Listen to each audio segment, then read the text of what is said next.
octubre. ¿Quién iba a pensar, no? Ya estamos a un mes de, de terminar, así que nada, pilas, pilas que es el final. Bueno, les voy a compartir y avísenme cuando vean. Les quería mostrar que hice unos cambios en el aula virtual. Ahora les comparto. Para aquellas personas que no podían acceder a los documentos y demás, probé un cambio y es el siguiente. Le sumé los archivos a cada una de las secciones. Acá, los PDF. Y bueno, ya tienen configurados los cuestionarios como para poder ir haciéndolos con las fechas en cada uno, así que los pueden visitar en cada unidad. Recuerden que no eran obligatorios, sino que podían hacerlo de manera opcional, pero quien lo hacía y tenía buenos resultados en esos cuestionarios, de cara al parcial podía ser de utilidad. ¿Qué más? Lo otro que les iba a compartir es lo siguiente. Dentro del OneNote coloqué en la sección de parciales, no, la sección de parciales no, la sección de práctica, modelos del segundo parcial. Fui 2 modelos que tomé el año pasado. Acá hay que tener en cuenta que hay un tema que no iba y es el de árboles y, perdón, el de grafos, ¿sí? Del punto 2 el A, por ejemplo, para que tengan de referencia, pero todo el resto sí lo vamos a ver en este segundo parcial, así que tienen ahí como para revisar esos 2 modelos. Recuerden que el segundo parcial va a ser a desarrollar, con lo cual va a ser similar a estos en cuanto a los ejercicios. Bueno, vamos a comenzar entonces. La clase pasada terminamos con la unidad número 7. Hoy vamos a revisar la unidad número 8. Tanto la unidad número 7 como la unidad número 8 son como aquellos ejercicios por los cuales podrían comenzar el segundo parcial, porque de cierta manera son como mecánicos en cuanto a la estructura de resolución y no tienen mucha complejidad si es que aprendimos cómo resolverlos, ¿no? De la unidad 7 había como diferentes bloques, eran 4 bloques distintos que de alguna manera se enlazaban unos con otros. Bueno, para la unidad 8 vamos a ver que reflota un tema que vimos también en relaciones de equivalencia, porque vamos a tomar una de esas relaciones y la vamos a etiquetar con otro nombre que va a ser congruencias. Allá están viendo, ¿no? Sí, sí. Okay. Bueno, entonces, basándonos en lo que vimos en la unidad número 5, ¿sí? Del primer parcial, en este caso vamos a tomar en el conjunto de Z la siguiente relación, que nos dice que A se relaciona con B sí y solo sí. Vamos a ir a esta partecita de acá. N divide a A menos B. Si nosotros habíamos visto que esto era una relación de divisibilidad, que incluso esta relación de divisibilidad era de equivalencia, ¿sí? Era una relación de equivalencia. Y si era de equivalencia, ¿qué 3 propiedades cumplía? Reflexiva, simétrica y transitiva. Era reflexiva, simétrica y transitiva, ¿sí? Que incluso si pensábamos en esta relación de divisibilidad, nosotros encontrábamos que en el conjunto donde estaba definida la relación, lo que terminaba pasando es que, supónganse que este es el conjunto Z, una vez que le aplicamos esta relación de equivalencia que habíamos demostrado, lo que pasaba en el conjunto es que se terminaban agrupando, ¿sí? Teniendo en cuenta que Z es un conjunto infinito, se terminaban agrupando en pequeños segmentos que eran finitos. ¿Sí? Que estos segmentos que nosotros veíamos acá eran lo que llamábamos clases, ¿sí? Y si hablábamos de relación de divisibilidad, ¿Qué característica tenían esas clases? Eran los n-1. Esto era, para aquellos que rindieron el recuperatorio, este fue el ejercicio, creo que en esta comisión o en la de los jueves, tomé este mismo de forma genérica. Estos se llamaban clases residuales.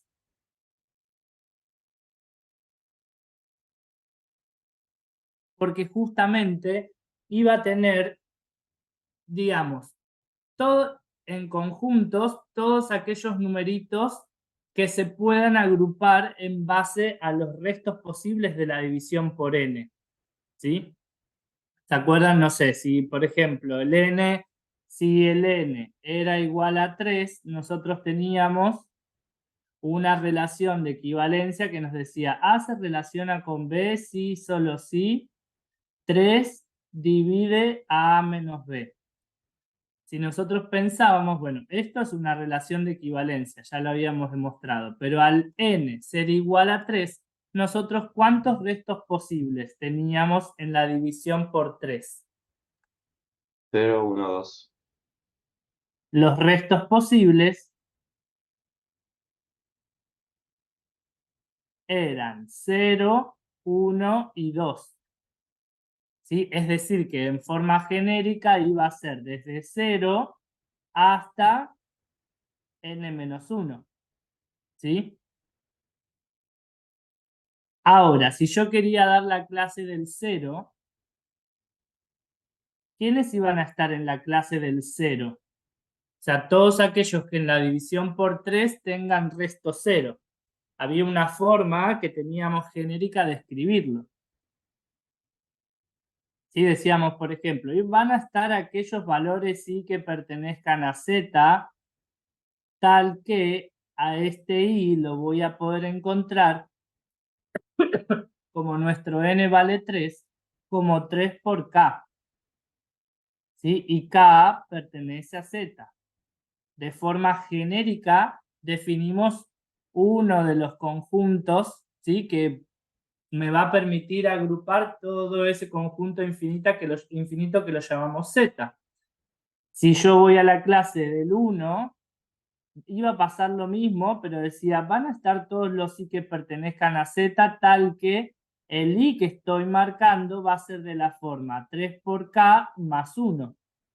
¿Sí? Y k pertenezca a z. ¿Sí? O sea que otra vez voy a poder agrupar, ¿sí?, a un gran segmento de los z en esta clase representada por el 1.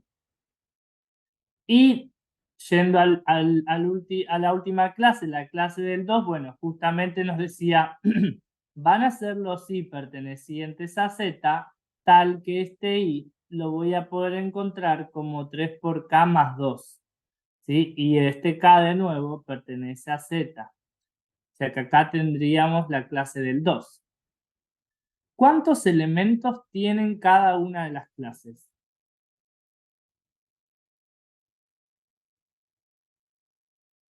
Por ejemplo, la clase del 1, ¿cuántos elementos tiene?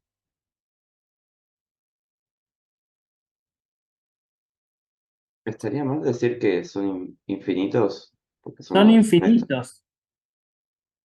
infinitos elementos. Que incluso nosotros tomamos al 1 como representante de clase, pero podríamos tomar a cualquier otro de ese conjunto como representante de clase, sabiendo que dentro de la clase del 1 iba a tener infinitos elementos. Pero cuando pensábamos en la relación en sí, nosotros decíamos que iba a tener un set finito de clases. O sea, voy a tener finitas clases cuando piense en esta relación de divisibilidad, en donde cada una de las clases va a tener infinitos elementos. Y que incluso al momento de dar las clases, nosotros tomábamos lo que llamábamos representantes de clase. Si vamos a la clase del 0, podría decir, che, la clase del 0, ¿se acuerdan que hacíamos? La clase del 0 es igual a ¿qué otra clase?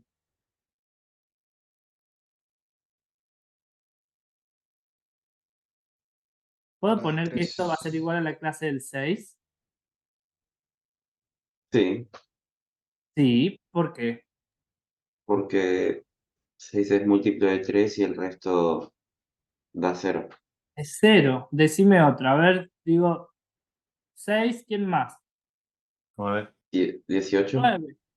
9, 18, o sea, todos los múltiplos de 3 van a poder ser representantes de clase. Ahora, cuando nosotros armábamos ese conjunto cociente, decíamos, che, no voy a repetir y ponerte acá adentro 0 igual a 6 y los infinitos que hay, sino que tomaba uno de ese conjunto en el cual ese conjunto tenía solamente aquellos numeritos que pertenecen a Z y que tienen resto 0 como representantes de clase. ¿Sí? O sea que el 0, la clase del 0, la clase del 1 y la clase del 2 no son más que elementos de ese conjunto que nosotros elegimos como representantes de clase. Más o menos hasta acá, un recap de esa unidad 5. Pasó un tiempo, así que valía la pena remontar esas definiciones. ¿Alguien no se acuerda de eso? ¿Tiene dudas? Consúltenme porque el entender esto va a hacer que esta unidad fluya, porque básicamente esta unidad completa se basa en poder trabajar estos conceptos, ¿no? Que para un n particular que nos estén dando, como en este ejemplo que les puse, con n igual 3, poder encontrar todas las clases que va a tener esa relación de equivalencia y entender justamente que cada una de esas clases va a tener infinitos elementos en donde cada elemento tiene un comportamiento particular relacionado 100% al resto, ¿sí? Y que estoy tomando, en este caso, representantes de clase, que tranquilamente, en vez del 0 como representante de todos aquellos números que en la división por 3 tienen resto 0, podría tomar también al 9, al 6, al 18, ¿sí? De alguna manera ir jugando con esos representantes de clase, entendiendo que están todos dentro de un mismo conjunto. ¿Sí? Como para arrancar, ¿no? 8 de la mañana, nada. Más o menos, cuéntenme algo.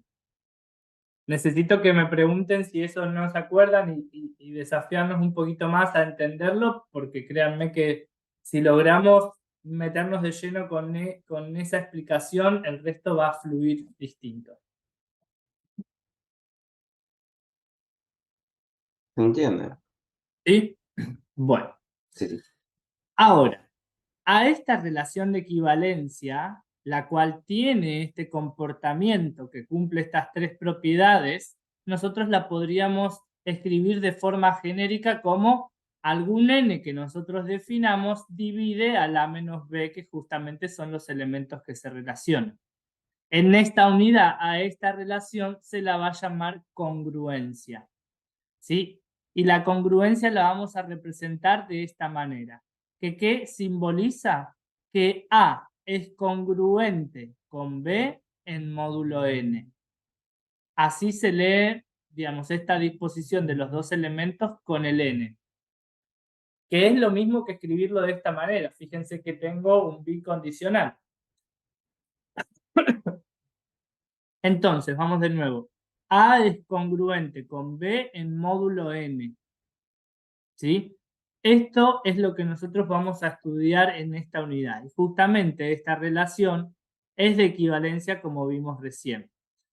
Cuando nosotros pensamos que se trata de una relación de equivalencia, sabemos que produce una partición en el conjunto como mostrábamos acá, que el conjunto Z lo particiona en bloques, en donde cada uno de esos bloques iba a representar una clase de equivalencia, que justamente las clases de equivalencia iban a estar dadas por aquellos X, ¿sí? Le poníamos la rayita arriba, que van a contener los Y que pertenecen a Z, tal que el Y lo puedo escribir como Y igual a N por K más el X que yo estoy queriendo calcular como clase, ¿sí? En forma genérica siempre lo iba a poder escribir así independientemente de cuál sea el n. Fíjense que esta formulita la copio y la pego y varío el valor de n y estoy obteniendo esto que escribimos acá.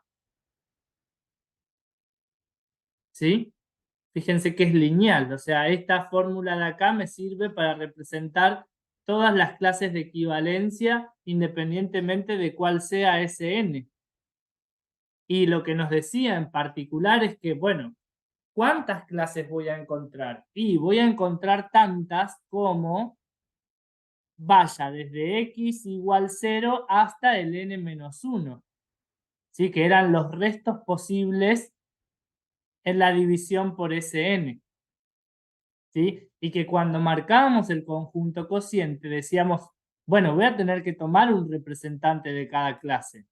Bueno, y eso como lo hacía, decía, voy a tomar a cada uno de los representantes de esa clase, entendiendo que van a ir desde 0 hasta n-1. Y a este conjunto cociente lo vamos a escribir como los Zn, que van a ser lo que nosotros llamamos clases residuales. ¿Sí? O sea, en este caso, si nosotros tenemos el conjunto cociente con esta relación de equivalencia en donde el n era igual a 3, si nosotros queríamos escribir el conjunto cociente, ¿se acuerdan que hacíamos? Bueno, el conjunto cociente iba a ser el z sobre la relación de equivalencia. Que esto no era más que tomar a esos representantes de clase, en este caso al 0, al 1 y al 2. Bueno, cuando trabajemos nosotros en congruencia, a este conjunto cociente lo voy a llamar Z3. ¿Sí? Que va a estar formado por las clases residuales justamente de los restos posibles de la división de Sn, que en este caso el n era igual a 3.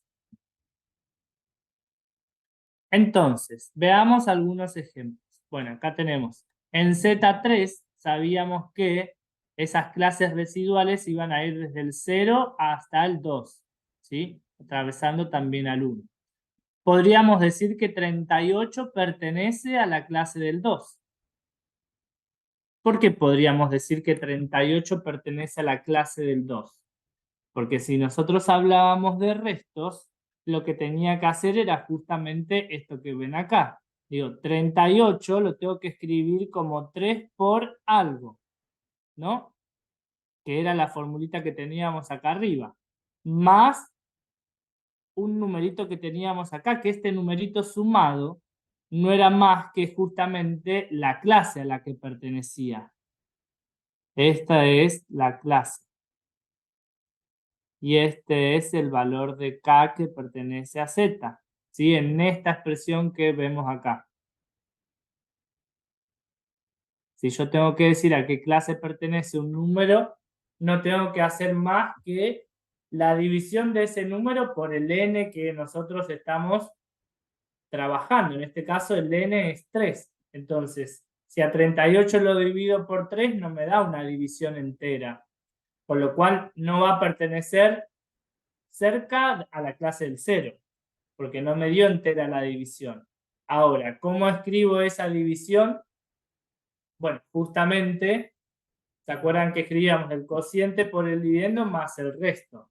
Bueno, ese numerito que tengo sumado ahí me está dando indicio de a qué clase pertenece, porque las clases justamente agrupaban aquellos números que tengan ese resto. Más o menos. Sí, se entiende. Sí, profe. Genial. Bueno, Vicente Messi, ya es muy obvio que se entiende, no pasa nada, pero para mí es como que amerita la unidad que la recorramos lenta para que sea un punto de éxito en el parcial. Entonces, vamos a jugar un poquito con este verdadero y falso y algunos de estos ejemplos. Si yo les pregunto, vamos al punto número 1. A este que vamos a agarrar como 1 a 128, que nos dice que pertenece a la clase de 1 en módulo 3. ¿Qué significa la clase de 1 en módulo 3? ¿En qué Z estoy trabajando? ¿En qué ZN? 3. Muy bien, estoy trabajando en el Z3. ¿Quién es el Z3? 0, 1, 2, complemento. Muy La clase bien, del ya 0 tengo y la del clase 2. del 0, la de 1 y la del 2. O cualquier otro, ¿sí?, que yo tome del conjunto como representante de clase. Sí, ahora, ¿cómo voy a responder esa pregunta? Y lo que tengo que hacer es decir, bueno, voy a ver 128 a qué clase pertenece. Para eso me tengo que fijar cuál es el resto de la división de 128 por qué número. Por 3. Por 3, o sea que tendría que ser 3 por K más un resto. El resto puede ser 0, o no. O sea, o va a ser 0, o va a ser 1, o va a ser 2. Este resto que tenemos acá, porque justamente estoy en el Z3. ¿Cómo puedo escribir a 128? A 128 lo puedo escribir, o mejor dicho, cuando hago la división de 128 por 3, lo pienso y esto me queda 3 por 42 más 2, ¿o no? Sí. Entonces, el resto es 2.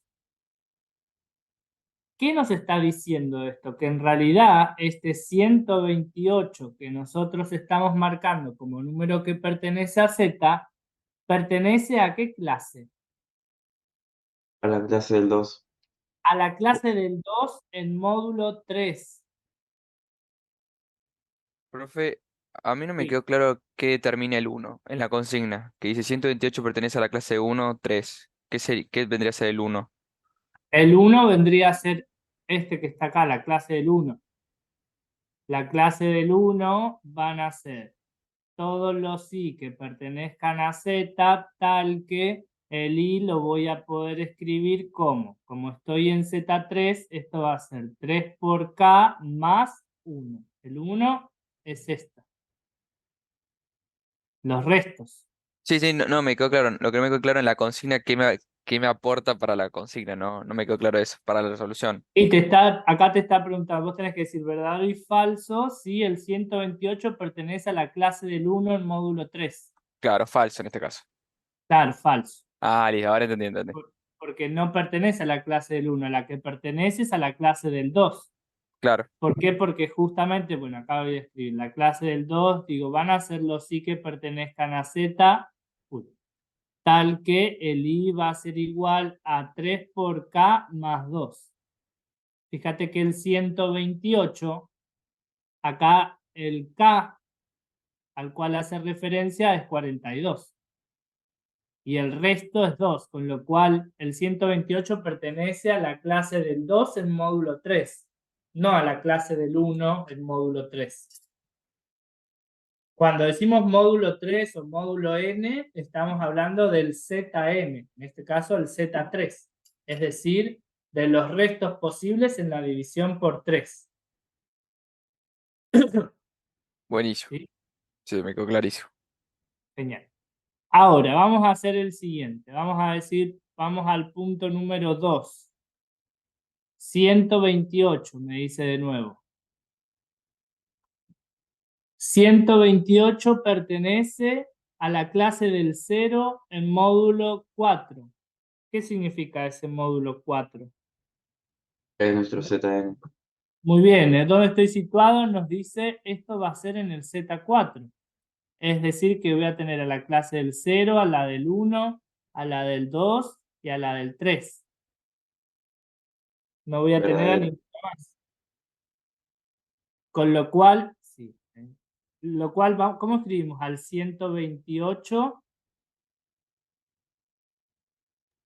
en Z4. O sea, tengo que pensar 128 dividido 4. ¿Cómo lo puedo escribir? Como 4 por Por K más el resto. más el resto. Perfecto. O sea, que si este 128, si lo divido por 4, ese K, ¿cuánto vale? 32. 32. Y este resto, 0. 0. ¿Sí? Entonces, este resto que está acá nos está indicando justamente a qué clase pertenece. En este caso, el 128 entonces pertenece a la clase del 0 en módulo 4. No, esto. Entonces este es verdadero, ¿no? Bueno, y otro que quiero que naveguemos, el resto, bueno, se resuelven similar, pero quiero que veamos uno particular que es este. Vamos a hacer este tercero que nos dice. La clase del 3 en módulo 6, intersección. La clase del 4 en módulo 6 es igual a vacío. ¿En qué Z estoy trabajando? En Z6. Ambos están en Z6. Esto quiere decir que voy a tener a la clase del 0, a la clase del 1, a la del 2, a la del 3, a la del 4 y a la del 5. Así es. Ahora, me está hablando sobre la intersección de dos clases. ¿Cuántos elementos tienen cada una de esas clases?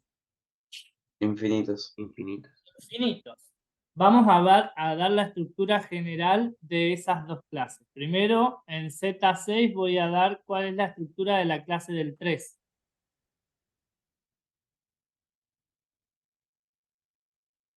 Sería 6 6 por K. por K más 3. Y perteneciente a Z, sí, ya sé que soy pesado. Y perteneciente a Z tal que I es igual, ahora sí, 6 por I.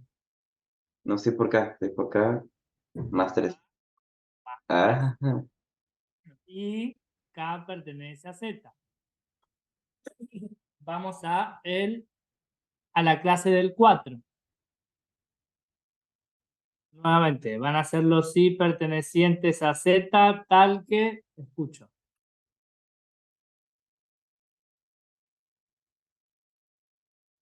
tal que I es igual a 6 por K2 más 4 y K2 perteneciente a Z. Muy bien. Ahora, si nosotros miramos y pensamos en estos dos conjuntos, porque son infinitos, tanto la clase del 3 como la clase del 4 son conjuntos infinitos. Pero al ser clases que están definidos dentro de una misma relación de equivalencia, ¿se acuerdan que la relación de equivalencia que nos termina dando este Z6 no es más que el conjunto cociente de esa relación de equivalencia? Si pensamos que son dos clases diferentes, la del 3 y la del 4, ¿qué características tenían las clases de equivalencia en una relación de equivalencia? ¿Eran como particiones? Eran particiones y al ser particiones, ¿qué pasaba si tomaba dos de ellas y trataba de buscar la intersección? Que no tienen, que no se puede. No Son tienen, vacíos. porque justamente al ser clases de equivalencia de una relación de divisibilidad, esas clases de equivalencia eran disjuntas 2 a 2. Es decir, que no tenían ningún valor en común. Y cuando nosotros escribimos estas dos clases en forma genérica, podemos verlo con claridad. ¿Por qué? Porque, a ver, si tuviesen algo en común, de alguna manera deberían generar números similares en la clase del 3 y en la clase del 4. Pero como ambas clases me están agrupando elementos que tienen restos distintos, ¿creen que voy a encontrar algún elemento en la intersección de estas dos clases? No. No, porque justamente son disjuntas las dos clases. O sea que la intersección entre la clase del 3 y la clase del 4 siempre va a ser igual a vacío. Bueno, acá tienen otro similar, pero fíjense que tenemos que es este que estoy marcando acá, ¿no? Tenemos la clase del 2, la clase del 2 en módulo 5, intersección la clase del 3 en módulo 4. Pueden hacer algo similar, escribir cómo es la estructura de los elementos de las clases, de esas dos clases, y traten de ver si se puede garantizar lo mismo. Si estoy en un mismo ZN, indiscutiblemente nunca voy a compartir elementos entre clases, porque justamente, salvo que las clases esté tomando a dos representantes que sean iguales, por ejemplo, que te ponga, no sé, la clase del 3 en módulo 6 y la clase, díganme otro elemento de la clase del 3.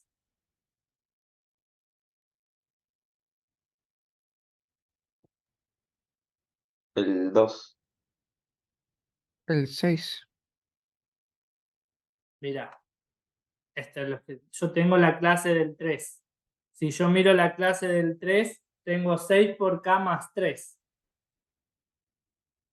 Si yo hago 6 por 1, me queda 6 más 3, 9.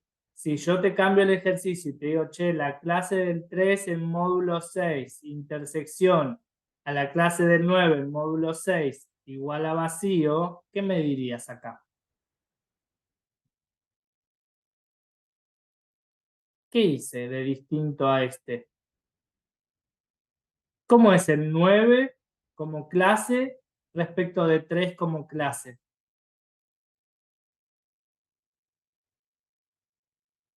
Vamos a escribir la clase del 9, a ver si terminan de hacer esa asociación. Y perteneciente a Z, tal que el I es igual a 6 por K más 9.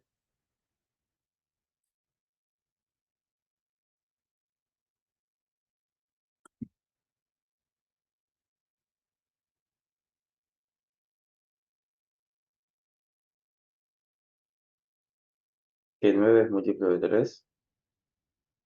¿El 9 no pertenece a la clase del 3? Sí. Entonces son elementos que están dentro de la misma clase. Solo que estoy tomando representantes distintos de clase. Tanto el 3 como el 9 pertenecen a la misma clase, pero tomé para el ejemplo dos representantes distintos de una misma clase. Yo les pregunto, ¿la intersección entre esas dos clases va a ser igual a vacío? No porque son la misma. No. No, porque son la misma, ¿sí? Entonces, con eso vamos a tener que jugar, digo, a ver si hay algún elemento que comparten. Si ya hay un elemento dentro del conjunto al cual comparten las clases, suficiente para decir que la intersección no va a ser igual a vacío. Pero ojo con esas cosas, porque te puedo tomar a dos representantes de clase distintos, pero que en realidad están simulando la misma, como era en este ejemplo la clase del 3 y la clase del 9. Entonces, importantísimo la pertenencia, ¿no? Un número pertenece a una clase. Recuerden que dentro de la clase tengo infinitos números. ¿De qué manera represento esos infinitos números? Dando la estructura que va a tener la clase. ¿Sí? Basándome en qué ZN estoy trabajando, bueno, tengo que decir de forma genérica cómo van a ser los elementos que pertenezcan a esa clase. Entonces, vamos a ver este ejercicio 2 que nos habla de una demostración. Nos dice que para todo AB que pertenezca a Z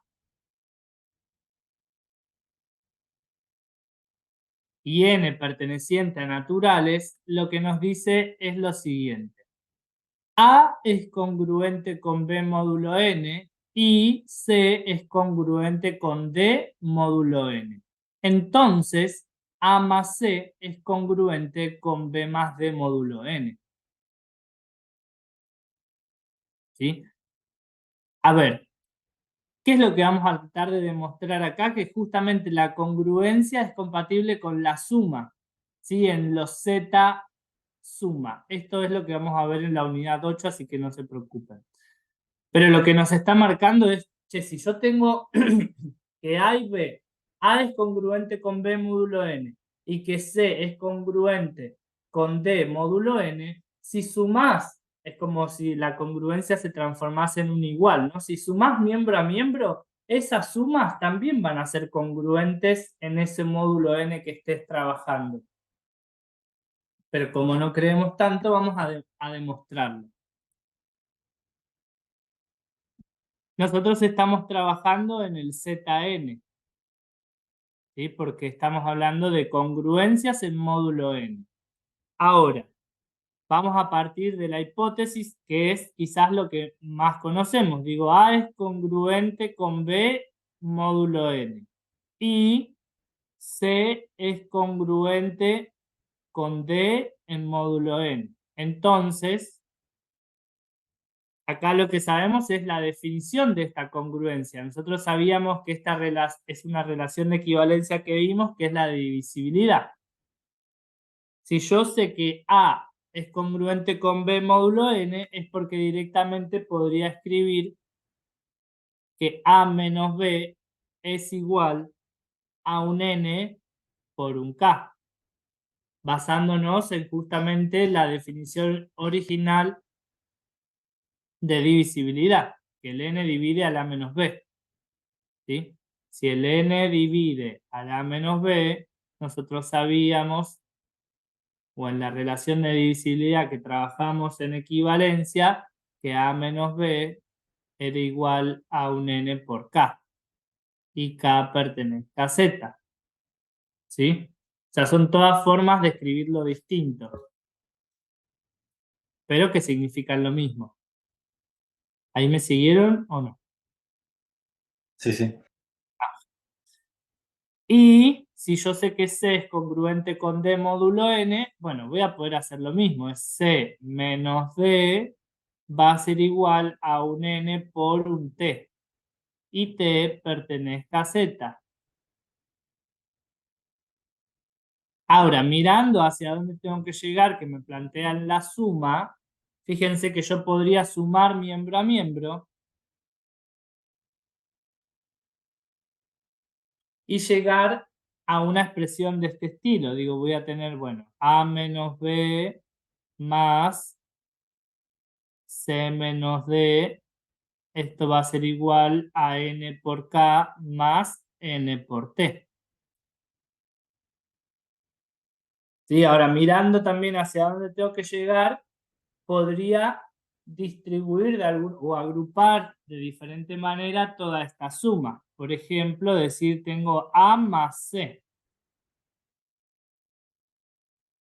Y nos quedaría después menos b menos d. Pero si saco el menos como factor común, esto me quedaría b más d. Y del otro lado del igual puedo sacar n como factor común y esto me quedaría como k más t. La suma de dos enteros es otro número que pertenece a enteros que lo puedo llamar w. Entonces esto me quedaría como a más c menos b más d igual a un n por w. Si yo miro, fíjense que cuando nosotros desarmábamos la congruencia, nos quedaba una diferencia entre los dos números. Bueno, imagínense que A más C ocupa la posición de A y B más D ocupa la posición de B. Y tengo una diferencia en medio. Y tengo un N multiplicado por un K que pertenece a Z. Bueno, acá tengo un N multiplicado por un W que también pertenece a Z. Lo cual quiere decir que efectivamente la suma de A más C va a ser congruente con B más D en módulo n.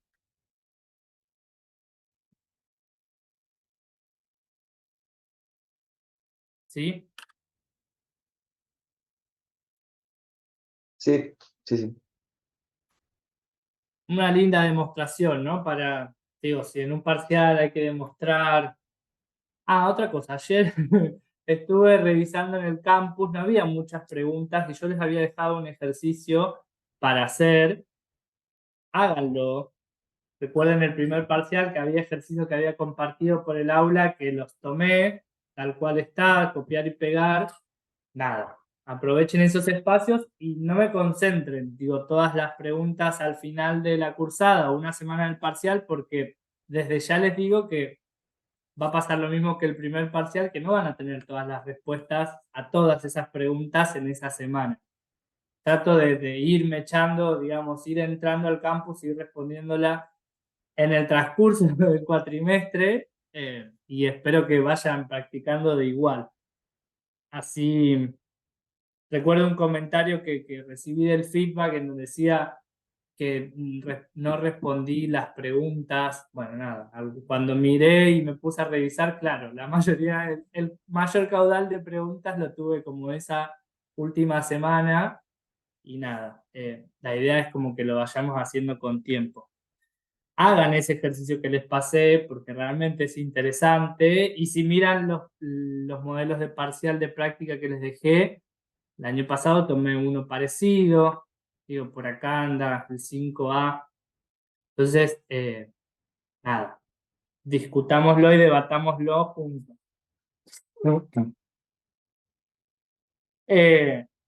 Entonces, con esto nosotros vamos a dar la pauta de una propiedad que nos va a servir mucho para trabajar con las congruencias, y es la siguiente, la que nos dice, si nosotros tenemos cualquier x e y que pertenezcan a z y sabemos que el x pertenece a la clase de A en módulo n, y también que un y pertenece a la clase de B en módulo n, entonces sumar x e y como dos números que pertenezcan a z indiscutiblemente va a pertenecer a la suma, a la clase de la suma de A y de B. Esto es un montón. Fíjense lo que nos dice acá.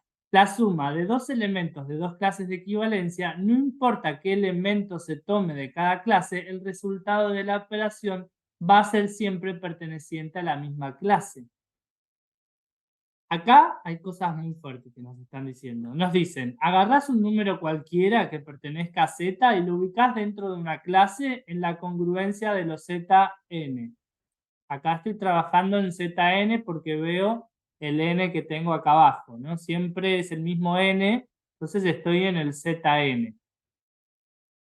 Los ubico, o sea, ¿cuántas clases residuales voy a tener en este Zn? Desde 0 hasta n-1. ¿Sí? Ese Zn va a tener todas esas clases.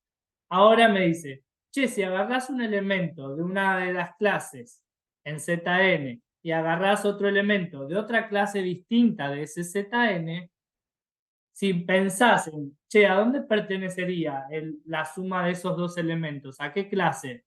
No hagas muchas cuentas, porque yo ya te voy a decir en concreto que esa suma de esos dos elementos que pertenecían a clases distintas van a pertenecer justamente a la suma de las clases a las cuales pertenecían en el Zn.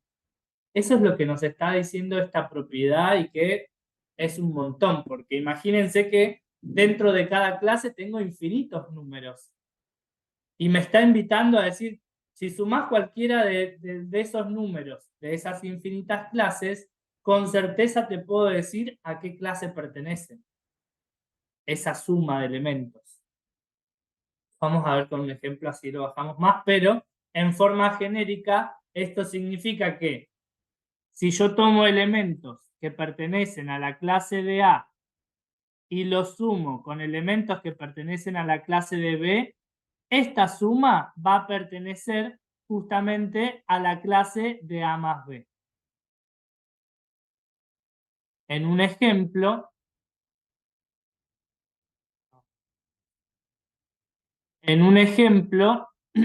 quizás lo ven más claro. Digo, tenemos el 2 más el 4 igual a 6. ¿Sí? Esta es una suma de dos números en Z, 2 más 4 es igual a 6. Si nosotros trabajamos en Z5, ¿cuáles son los restos posibles en Z5? 0, 1, 0, 1, 2, 3, 3 y 4. 4. Estoy en Z5. Si yo les pregunto el 6 a qué clase pertenece, bueno, lo que deberíamos hacer es 6 dividido 5. ¿Cuál es el resto? Ese Uno. resto me va a dar indicio a qué clase pertenece. Entonces el 6 como número pertenece a la clase de 1 en módulo 5. ¿Estamos de acuerdo? Que lo puedo escribir así, o 6 pertenece a la clase de 1 en Z5. Ahora, lo que me está diciendo es que la propiedad que vimos arriba, es decir, si yo sé que 2 más 4 es igual a 6, si yo transformo todo esto en clases y lo llevo, vamos a hacerlo acá, lo llevo al Z5, ¿el 2 a qué clase pertenece? En A la del Z5. 2. El 2 pertenece a la clase del 2 en Z5. Perdón. ¿El 4 a qué clase pertenece en Z5? A la clase del 4. A la clase del 4 en Z5. Muy bien, esto es lineal. Con lo cual, si yo transformo esta suma en Z5, podría decir el 2 pertenece a la clase del 2. Entonces esto va a ser la clase del 2. Más, la suma la dejo igual.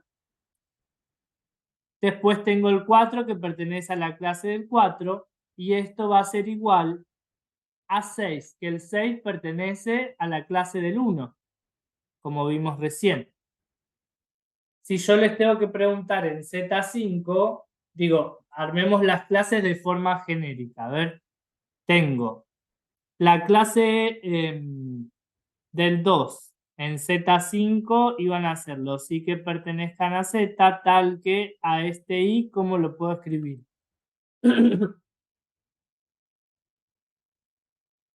La clase del 2 en Z5, en forma genérica. 5 5 por por cada K más uno. 2. Muy bien, 5 por K más 2. Con K perteneciente a Z. Con K perteneciente a Z, no nos podemos olvidar de eso, ¿no? 4, menos en el parcial. Y perteneciente a Z, tal que I es igual a 5 por K más 4. Y K pertenece a Z. Y el último, vamos a marcar la clase del 1, y perteneciente a Z, tal que I es igual a 5 por K más 1 y K pertenece a Z. Ya tenemos un montón de números en cada una de estas clases, ¿no? Entonces, acá justamente el 2 pertenecía a la clase del 2. Díganme otro elemento que pertenezca a la clase del 2. Si hacemos No K sé. si hacemos K igual a 1, esto me queda 5 más 2, 7. O sea que el 7 pertenece a la clase del 2 en módulo 5. Díganme otro elemento que pertenezca a la clase del 4. El 9. A la clase del 4, muy bien. 9 pertenece a la clase del 4 en módulo 5. Y otro número que pertenezca a la clase del 1, El 11. el 11. El 11 pertenece a la clase del 1 en módulo 5. Ahora, yo lo que podría hacer es lo siguiente, basándome en esta propiedad y en esto que vemos acá, podría decir que 7 más 2 va a ser igual, no, 7 más 2 no, 7 más 9 va a ser igual a 11.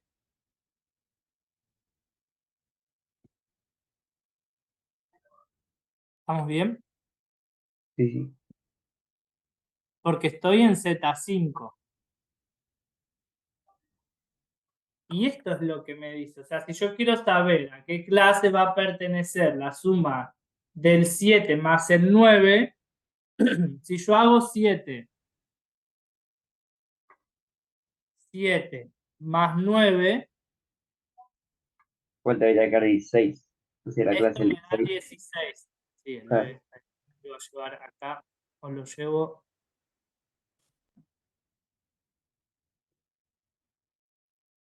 Ahí está. 7 más 9 es igual a 16. Lo que me dice es que como 7 pertenece a la clase del 2 y 9 pertenece a la clase del 4, este 16 va a pertenecer a la clase del 1.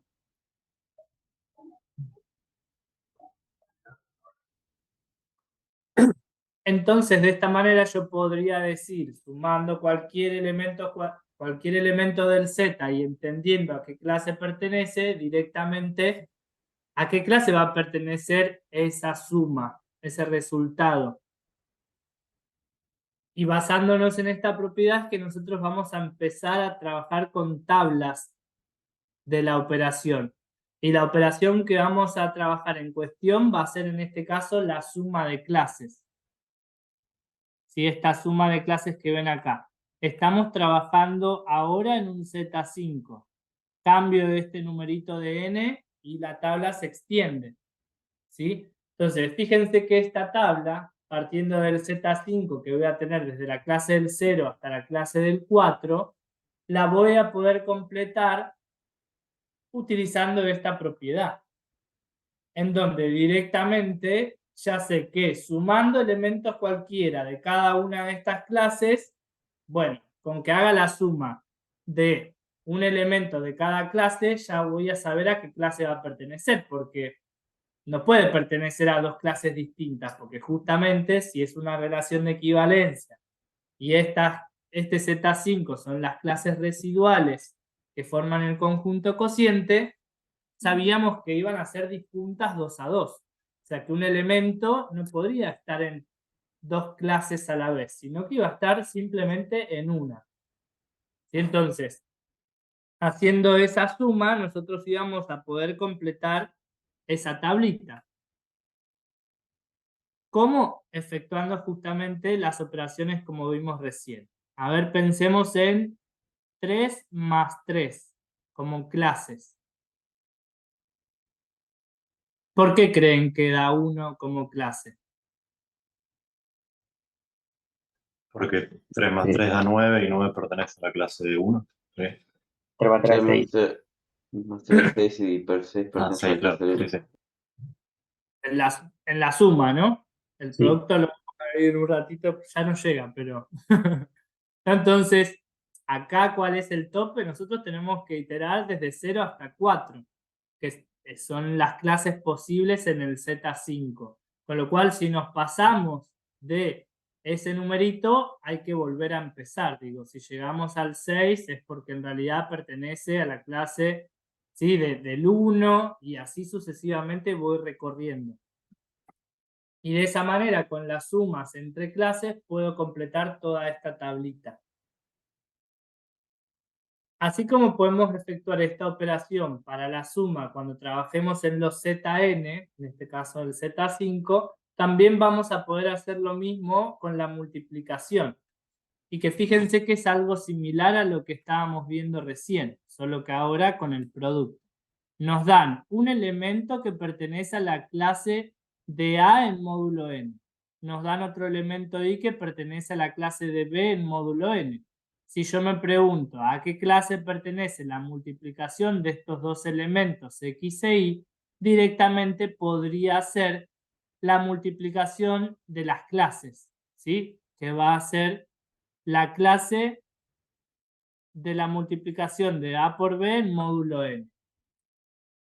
Nuevamente, si trabajamos el Z5 en el producto, bueno, vamos a poder completar la tablita. Efectuando en este caso lo que nosotros vamos a llamar el producto de clases. A ver, vamos a hacer 4 por 2.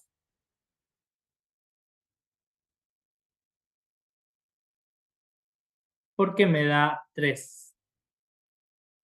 4 por 2, 8 y 8 menos 5 me da 3. Entonces pertenece a la clase del 3. Perfecto. Sí, de esa manera voy completando. A ver, tengo 3 por 2 es 6. Estoy trabajando en el Z5. O sea que le resto 5 y tengo 1. Me va a dar la clase de 1. ¿No? Acá en la clase del 2 con el 3. Y fíjense que si yo hago, habíamos visto el 2 con el 4. Y si yo hago el 4 con el 2, ¿qué me dio el 4 con el 2?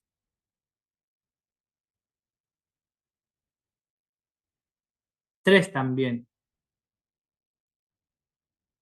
O sea que de alguna manera, si nosotros miramos toda esta estructura de la tabla y su diagonal, ¿qué está pasando con esa diagonal?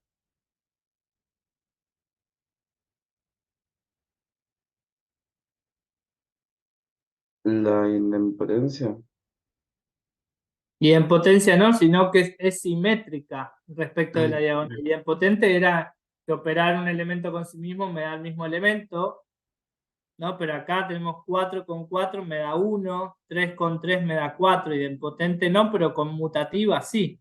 Y lo mismo la tablita que vimos antes de la suma. Digo, si nosotros miramos la diagonal principal, es simétrica respecto de la diagonal principal. O sea que tanto la operación suma de clases como producto de clases son dos operaciones conmutativas. Esto nos va a servir mucho para cuando trabajemos después ecuaciones de congruencia. Porque, a ver, es como si yo les preguntase, si yo tengo la clase del 3, ¿por qué otro número, por qué otra clase me da 4 como resultado?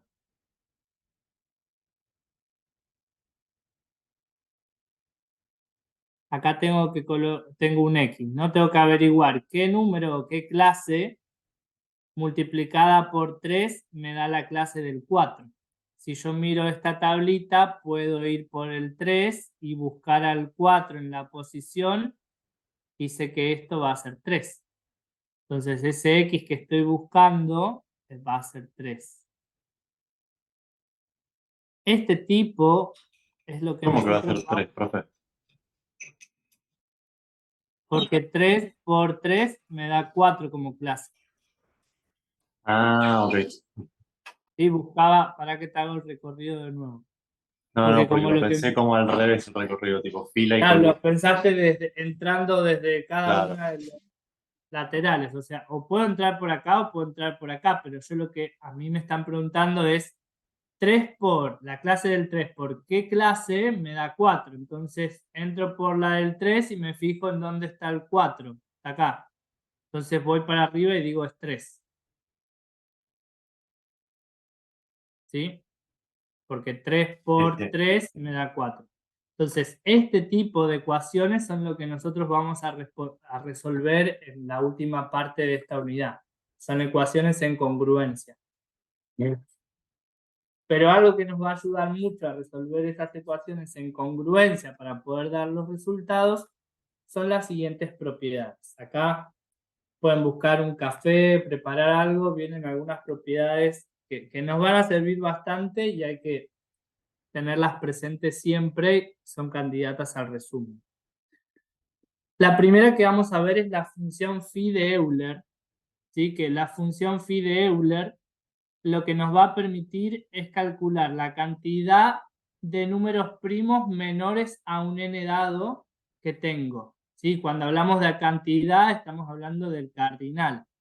Por eso la expresión o la fórmula nos marca lo siguiente, que voy a tener un phi de n, ¿sí? Este simbolito lo vamos a llamar phi de un n, lo que me está marcando es, fíjense que acá tengo el cardinal, o sea que me va a indicar la cantidad de elementos que surgen de este conjunto. ¿Qué conjunto? Bueno, de aquellos x que pertenecen al conjunto naturales, que ese x es menor o igual que el n, al cual estoy queriendo calcular el phi, y que x y n me dan igual a 1. ¿Qué significaba esto? Xn igual a 1.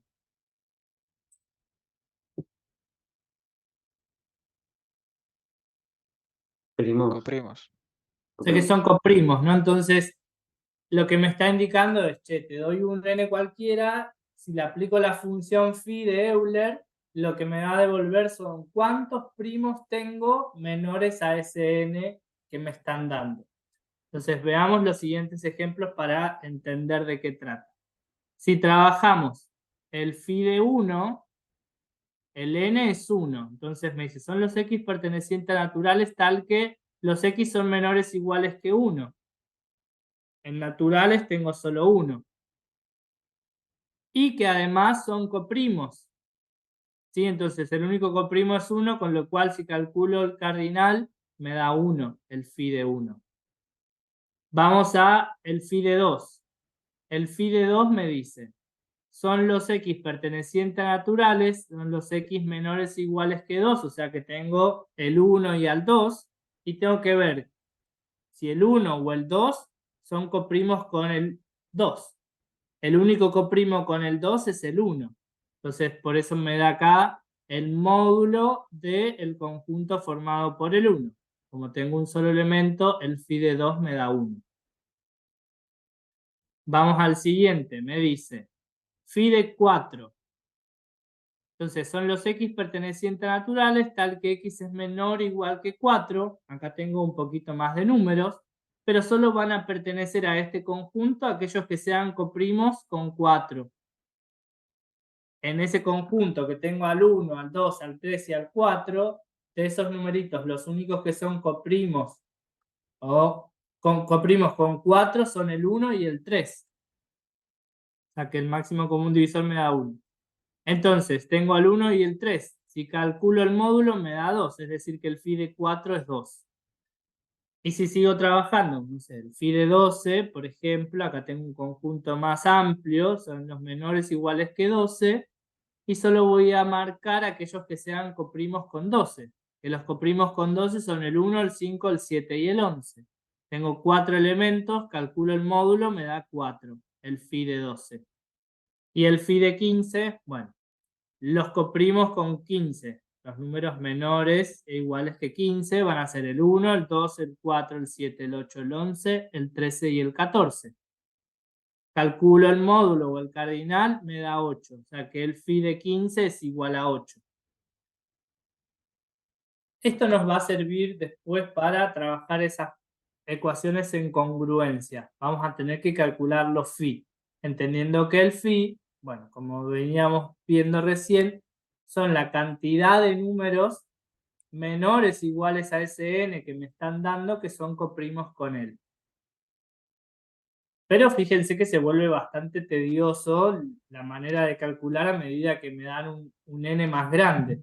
Entonces, para volver o simplificar ese cálculo, existen algunas propiedades de esa función phi de Euler, que son las siguientes. Nos dice la primera propiedad, si P es un número primo, entonces el phi de P, el phi de ese número primo, va a ser igual a P menos 1. Por ejemplo, 3 es primo, entonces el phi de 3 es igual a 3 menos 1, 2. Si queremos calcular cuánto vale el phi de 19, ¿19 es primo o no? Sí, Sí, ¿no? Entonces, ¿cuánto vale el phi de 19? 18. 18. Listo, y así con cada phi de un número primo que tengamos que calcular. Vamos a la propiedad 2. Si n es un número natural cualquiera y p es un número primo, entonces lo que se puede hacer es calcularlo de la siguiente manera. El phi del p a la n va a ser igual a p a la n por 1 menos 1 sobre p. O bien, escrito de otra manera, acá lo que distribuimos es el p, phi de p a la n va a ser igual a p elevado a la n menos 1 por p menos 1. Y acá el n es cualquier número natural, pero el p que me están dando es el primo, es un número primo. Acá como ejemplo tenemos, si queremos calcular el phi de 343, imagínense que acá si tuviésemos que hacerlo sin estas propiedades, es cuáles son todos los números menores iguales que 343 y de cada uno ir viendo cuál es coprimo, ¿no? Terrible, no termino más.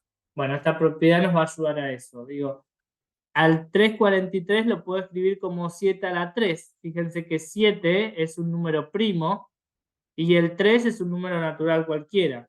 Entonces, utilizando esta fórmula me queda directamente como 7 a la n-1, en este caso el n vale 3, o sea, 7 al cuadrado, por el p, que en este caso es 7 menos 1. Todo eso me da 294. Es decir, que tiene en todo ese recuento de números menores o iguales a 343, 294 que son coprimos con él. Un montón. La tercera propiedad nos dice, si n y m pertenecen al conjunto de naturales y el máximo común divisor entre n y m es igual a 1, es decir, que entre n y m, ¿cómo son? Coprimos. Entonces directamente puedo hacer que el phi de n por m va a ser igual al phi de n por el phi de m. Como por ejemplo, si queremos calcular el phi de 20, a 20 lo puedo escribir como 4 por 5. 4 y 5 son coprimos entre sí, entonces directamente lo puedo escribir como el phi de 4 por el phi de 5. El phi de 4 lo habíamos visto o no, bueno, es 2, y el phi de 5, como el 5 es primo, es 5 menos 1.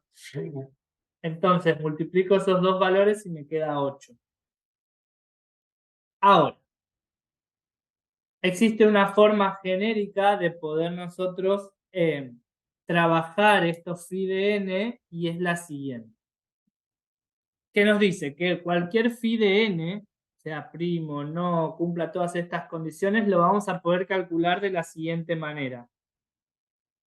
Partiendo de la base de que al n que nosotros estamos queriendo calcular el phi, lo vamos a poder escribir como siempre como producto de primos, p sub 1, p sub 2, p sub 3.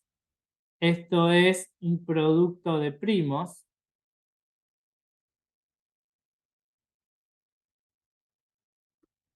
¿Se acuerdan que todo número era primo o podía descomponerse como producto de primos o factores primos distintos? Entonces, tomando, a ver, se podían repetir también, ¿no? Y quedaba acá un exponente.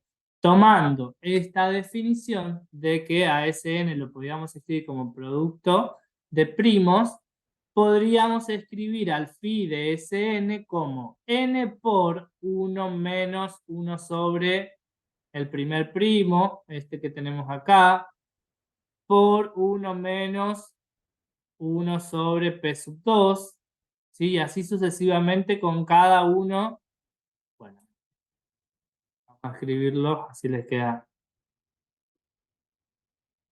Con cada uno de los primos de esa descomposición. Esto en forma genérica, para cualquier n. Yo cuando estudiaba me aprendí solo esto, era medio vago para las fórmulas y no se podía tener el resumen y todo eso, entonces buscaba siempre generalizar, ¿no? Y la que me servía para todo, bueno, era esta fórmula, esta propiedad que tenemos acá. Independientemente cuál es la estructura del n y demás, siempre lo van a poder calcular con esta fórmula que ven acá. Con lo cual a mí, si tuviese que elegir alguna y no me dan el resumen y demás, es esta la que utilizaría. Sirve para todos los casos. Entonces, veamos un ejemplo de aplicación. Bueno, tenemos que calcular el phi de 48. 48 lo puedo escribir como 2 a la cuarta por 3. Entonces, ¿qué significa esto? Bueno, que el phi de 48 va a ser el numerito 48 por 1 menos 1 sobre, acá tenemos el primer primo, por 1 menos 1 sobre 3, el segundo primo. Todo esto me da 16. Fíjense que aunque el 2 se repitió 4 veces, a veces en los parciales lo que hacen es este segmento de acá, el 1 menos 1 sobre 2, lo repiten 4 veces. No es así, lo tengo que tomar una sola vez. Tengo que tomar a cada uno de los primos distintos. Ahora bien, vamos a ver el teorema de Fermat antes de empezar a trabajar con las ecuaciones en congruencia. El teorema de Fermat, o pequeño teorema de Fermat, nos dice lo siguiente. Un montón nos dice, y es fuerte el concepto porque nos habla de que si P es primo y el máximo común divisor entre A y P es igual a 1, es decir, que son coprimos este A con el P que estoy queriendo tomar, entonces lo que me dice este teorema de Fermat es que si yo hago A elevado a la P menos 1, fíjense que entre A y P son coprimos y P es primo. Fíjense lo que me está diciendo acá.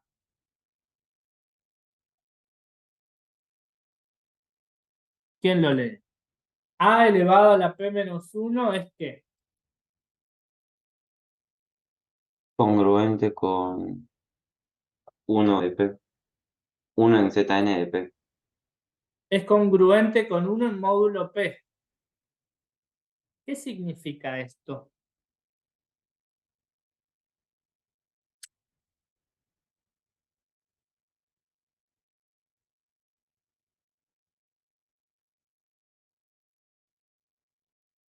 Lo que me está diciendo este teorema de Fermat es que cuando pienso en un número A elevado a la P menos 1 y que ese número cumple con las características que vimos acá, que me dice P es primo y que además entre A y P son coprimos, me dice, che, cuando lo pienses en la división por P, el resto te va a dar 1. Eso me está dando la congruencia. ¿Sí? La congruencia me está marcando eso. Y este teorema me está diciendo, ni lo pienses. Si vos pudiste escribir a ese número como A elevado a la P menos 1, en donde A y P sean coprimos y P es primo, si yo lo pienso en la división o en el módulo P, eso te va a dar 1 siempre. Ni lo pienses. O su otra versión me dice A elevado a la P es congruente con A en módulo P. Que acá es multiplicar a estos dos términos por A y me queda esta expresión, ¿no? Veamos para entender un poquito más de qué trata y para qué lo vamos a utilizar. Básicamente, si nosotros queremos calcular el resto de la división de un número que es muy grande, por 11 en este caso, y cuando querramos calcular divisiones de números o restos de una división por un número muy grande, vamos a poder utilizar este teorema de Fermat. O sea, a mí si me están pidiendo el resto en la división de 7 elevado a la 122 por 11, lo que me están diciendo es, che, necesito calcular 7 elevado a la 122, ¿es congruente con qué numerito? En la división por 11, o sea, en módulo 11. Este numerito que está acá es el que tenemos que calcular que va a significar el resto. ¿Sí? Porque de alguna manera, ¿se acuerdan que veníamos trabajando los restos? Y si eran congruentes era justamente porque pertenecía a esa clase residual que tenía todos los numeritos con ese mismo resto. Entonces, si nosotros pensamos en esto, acá estamos trabajando en un Z particular, no es cualquier Z. Acá estamos trabajando en el Z11. O sea, en las clases residuales en donde voy a tener desde 0 hasta 10 de restos posibles en la división por 11. ¿Sí? Ahora, si yo quisiese usar este teorema de Fermat, porque el teorema de Fermat en cierto punto me está dando la pauta de algo, me dice, che, si vos podés escribir a un número elevado a la P menos 1 y que ese número sea coprimo, ¿sí? Entre sí, ya sabes una gran parte de cuando lo pienses en la congruencia en módulo P. En este caso, ¿el P cuánto vale? El P que nosotros tenemos es este 11. 11 que tenemos acá. Si yo quisiese escribir ese teorema de Fermat, fíjense que para poder usarlo tendría que tener algo de la forma. Bueno, a ver, partamos primero de decir si el 11 es primo. Sí. Ahora, el 7 con el 11 son coprimos, así validamos esa propiedad. En la Sí. primera parte, sí, ¿no? Entonces, si yo trato de escribir esta estructura que tenemos acá en el teorema de Fermat, fíjense que esto no es más que tener a 7 elevado a la 11 menos 1. Me dice, esto va a ser congruente con 1 en módulo 11. Solo para saber qué información tengo, ¿no? Basándome en este teorema de Fermat. ¿Qué es lo que puedo contar como base si yo tuviese 7 elevado a la 11 menos 1? Yo no tengo eso, pero de alguna manera estoy sondeando a ver qué datos tengo basándome en este teorema. Si yo transcribo esto me queda 7 elevado a la 10 es congruente con 1 en módulo 11. Me está diciendo que 7 elevado a la 10 en la división por 11 me va a dar 1 como resto. ¿Sí? Ahora, esto es un dato. O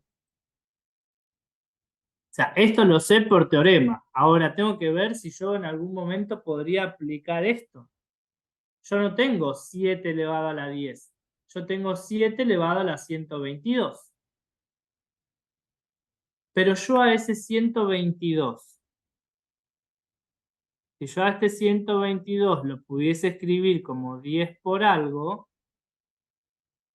quizás podría usar parte de este teorema de Fermat.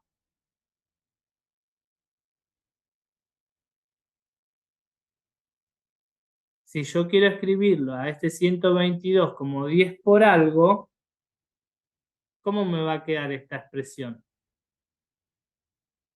O sea, 122 lo divido por 10. 10 por 12 más 2. 10 por 12 más 2. ¿Sí? Entonces, ¿por qué estoy haciendo esto? Porque miren lo que vamos a hacer. Yo a mí me habían preguntado cuál es el resto de dividir 7 a la 122 por 11. Entonces, yo lo que voy a hacer es decir, che, tengo 7 elevado a la 122. Esto lo puedo escribir como 7 elevado a la 10 por 12 más 2. ¿Sí? ¿Qué significa esto? Bueno, acá si yo tengo que escribirlo de otra manera, podría pensar que esto va a ser 7 elevado a la 10 por 12 por 7 al cuadrado. Misma base, los exponentes se suman. Estoy escribiendo lo mismo. Ahora, también podría pensar en escribir 7 elevado a la 10, todo esto por 12. ¿Sí? Porque era una forma de escribir cuando tenía el producto en una potencia. Porque ¿a quién busqué estratégicamente? El dato que hiciste con el teorema. Al 1 elevado a la 12 que te va a quedar 1. O sea, yo ya sé que esto que tengo acá, 7 elevado a la 10, siempre va a ser congruente con 1 en módulo 11. Por el teorema de Fermat. Entonces, yo lo que estoy haciendo es ir achicando ese número que es muy grande, 7 elevado a la 122, lo voy convirtiendo en numeritos más chiquitos, entendiendo de a qué clase de restos van perteneciendo. Y tomo al representante de clase más chico. No voy a tomar dentro de la clase de todos los que tienen resto 1 al más grande de todos, no, tomo al 1. ¿Sí? Que es el más chico de los restos que me quedan en la división por 11. Ahora, si yo pienso en eso, digo, acá este numerito que tengo, directamente podría pensar incluso, y ya voy trabajando con congruencia, porque ya hay algo que interviene como congruente, si yo tengo 1 elevado a la 12, ¿qué me va a dar? Siempre. 1. 1. Entonces, cuando yo piense en la congruencia en módulo 11, esto siempre me va a dar 1 por 7 al cuadrado, que es el mismo 7 al cuadrado que tenía antes. Independientemente de cuál sea el exponente que tengan acá arriba, si yo ya sé que este número 7 a la 10 va a pertenecer a la clase de 1 en la división por 11, siendo el 1 el representante de clase más chico que tomamos, 1 elevado a cualquier cosa siempre va a dar 1. Y eso es lo que nos va a dar este teorema de Fermat, la posibilidad de a números muy grandes ir reduciéndolos a números más chicos para que con la calculadora podamos calcular el resto en la división por 11. Porque acá lo que nos queda directamente es que tenemos que calcular el resto de 49. Esto es congruente con 49, ¿no? ¿En qué restos? Si lo hacemos en la división. ¿Cómo? 11. Del 11. Sí, en la división por 11, 49, ¿a qué clase pertenece?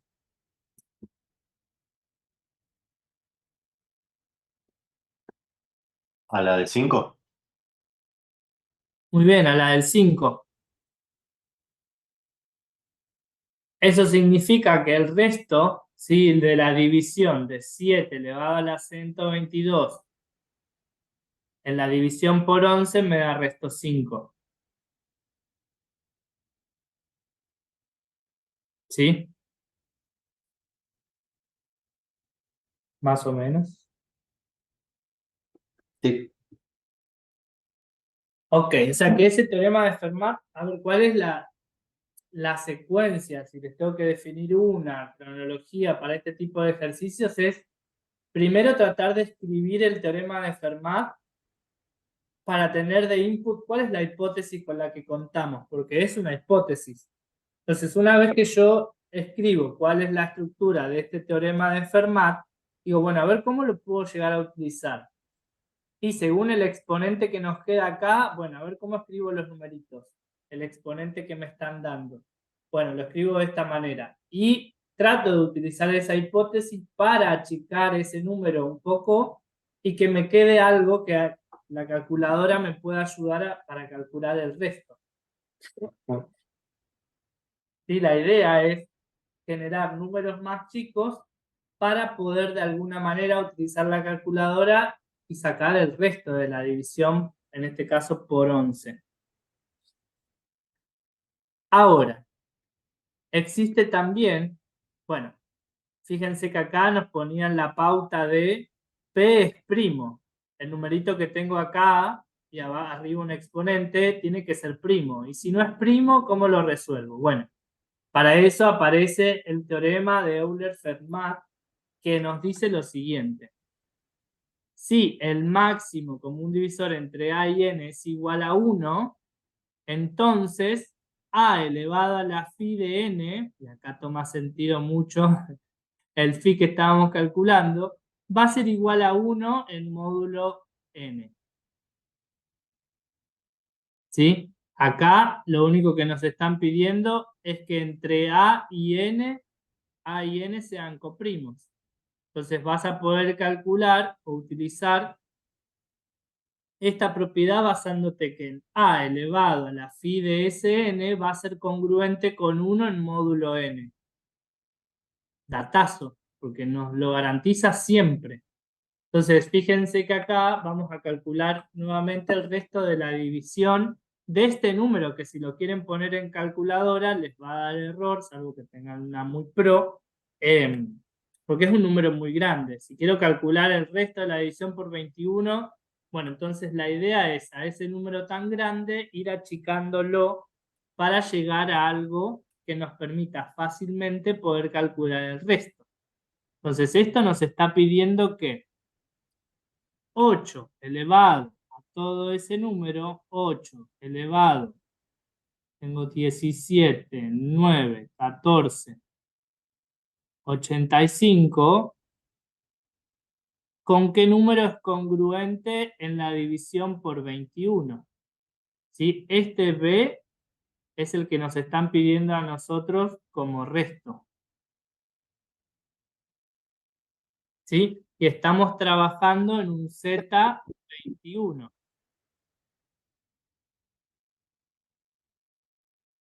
Entonces, yo lo que voy a usar primero o entender es cómo podría representar este teorema de Euler-Fermat. El teorema de Euler-Fermat, ¿cómo lo podría aplicar? ¿No? Acá si yo lo quisiese aplicar, entonces tendría que tener, nuestro A es 8. 8 elevado a la phi de n, que nuestro n es 21, nos dice va a ser congruente siempre con 1 en módulo 21. Este es el dato que me da el teorema de Fermat. Ahora, para poder darle mayor sentido y entender cómo tengo que trabajar a ese número grandote que tengo ahí, debería averiguar quién es este phi de 21. El phi de 21, bueno, acá podría pensar que es el phi de 7 por 3, Da ¿no? 12. Sí, sí. Ok, y este puedo hacer el phi de 7 por el phi de 3, o podría usar la fórmula que vimos arriba, genérica. El phi de 7, al ser 7 primo, ¿cuánto nos va a dar? 6. 6. Y el phi de 3, 2. 2. O sea que esto es 12. Lo que me dice entonces el teorema de Fermat, el teorema de Euler-Fermat es lo siguiente. Me dice, che, cuando tengas un número 8 elevado a la 12, siempre te va a dar congruente con 1 en módulo 21. O sea que el resto te va a dar 1. Buenísimo. ¿Por qué? Porque tengo un dato que lo puedo utilizar como hipótesis. Hipótesis para este ejercicio que estamos viendo acá. Entonces, mi desafío, ¿cuál va a ser ahora? Tratar de, con el ejercicio que me dan, utilizar este dato.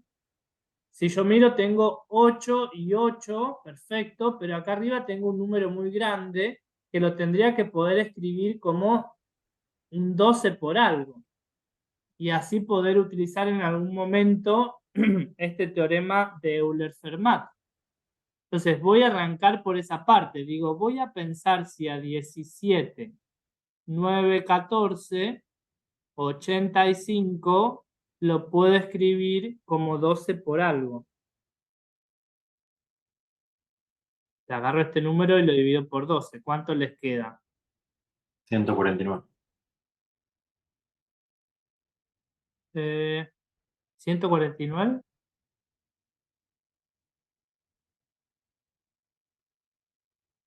Creo que tiene que ser más. Digo, 149.290. Ah, 290. ¿Y te dio resto cero? No, no. Perfecto.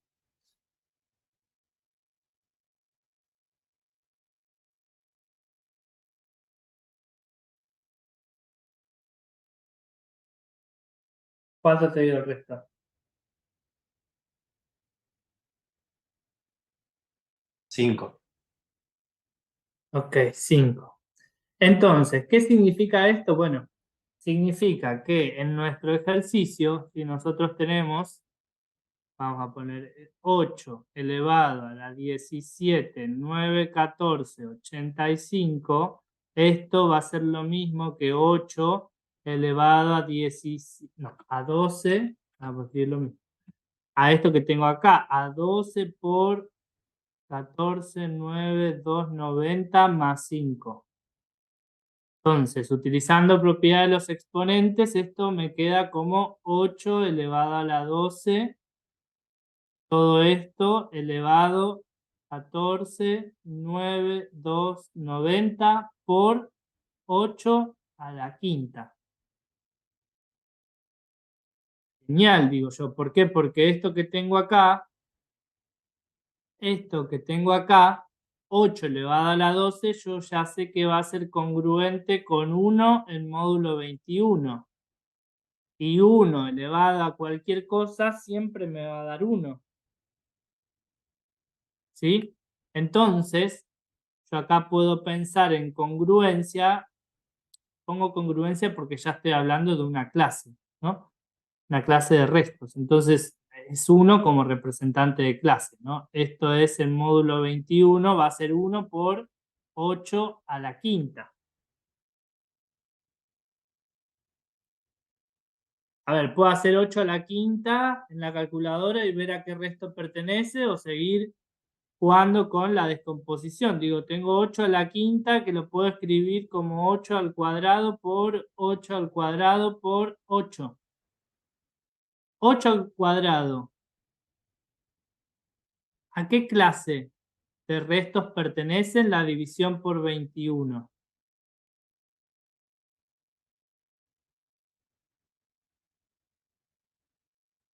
La de 3. ¿A la del 3? No. A la del 21 menos 6, 5.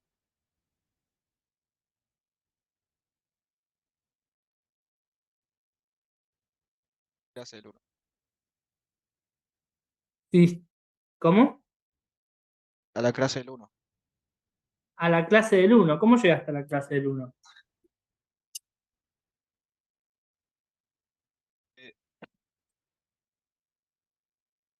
64 dividido 21. Pues. Y después eso lo multipliqué, el 3 lo multipliqué por 21 y le resté. Lo resté. Y te dio 1. Sí. Tipo, Entonces, queda el 8. Sí, 8 era al 1. cuadrado. ¿Sí? Era 1. Perfecto. Entonces, ¿qué estoy haciendo acá? Si yo lo pienso a este 8 a la quinta en congruencia en módulo 21, esto va a ser 1 por 1 por 8. ¿No? Entonces, a todo esto, a 8 a la quinta, lo puedo escribir directamente como todo ese producto. Es congruente con 21 en lo que sería directamente 8. Y como 8 es menor que 21, directamente ni calculo. El resto va a ser 8. El resto. Entonces ese B que estaba queriendo calcular era 8. Más o menos.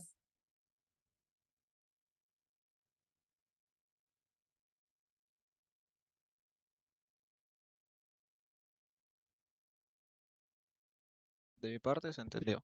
Sí, sí, Ah, entiendo. bueno. Ok. Bueno, a ver, siempre aparecen y va a aparecer en el parcial un ejercicio en donde tenga que aplicar este teorema de Euler-Fermat, así que revísenlo, practiquen. Algunos tienen en la sección de práctica ejercicios para ver de referencia, pero lo que... Profe, antes que siga, Sí. no me quedó claro lo de la clase del 1. Llegué hasta el final, pero no entiendo de la clase, porque es clase 1. Porque es así, mirá, cuando vos querés calcular 8 al cuadrado, te da 64. ¿No? A 64 en la división por 21, esto lo puedo escribir como 21 por 3 más 1. Ah, ok, claro. Entonces, Este es el resto, Ah, ahora entendí. ¿sí? Sí, sí, buenísimo. Gracias. Bien. Entonces, lo que nos resta ver para terminar esta unidad son las ecuaciones lineales de congruencia, esos que veíamos al principio que trabajamos a nivel de clases. Con el producto de clases, bueno, lo podríamos llevar también a una congruencia, entendiendo que justamente esa congruencia nos está marcando, ¿no? Que en este caso el producto de A por X es congruente con un B en la división por N, o sea que estamos hablando del resto, de esa congruencia. Entonces, nosotros nos vamos a ocupar de resolver ese tipo de ecuaciones en lo que queda de este bloque. Sí, para eso vamos a ver un ejemplo. Bueno, primero la definición de lo que sería la estructura de la ecuación en congruencia, que es A por X congruente con B módulo N. Nuestro objetivo va a ser encontrar quién es este X, ¿sí? Que de alguna manera satisface esta ecuación. Entonces, para poder verlo mejor, vamos a trabajar en un ejemplo que nos dice 2 por qué número es congruente con 3 en módulo 5. Entonces, si yo pienso en Z5, ¿no? Porque acá este N me está indicando el Z al que pertenece, el Z5. Es decir, que voy a tener desde la clase del 0 hasta la clase del 4. ¿Sí? Ahora, si yo quiero trabajar esta ecuación en congruencia utilizando directamente los restos, podría utilizar las propiedades que vimos. En este caso, nosotros podemos pasar directamente con el Z5 al producto de clases.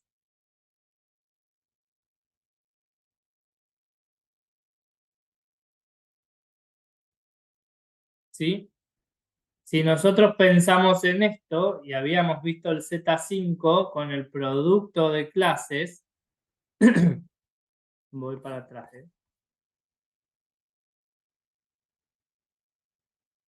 la ecuación que teníamos era, me la olvidé, 2 y 3 me parece, ¿no?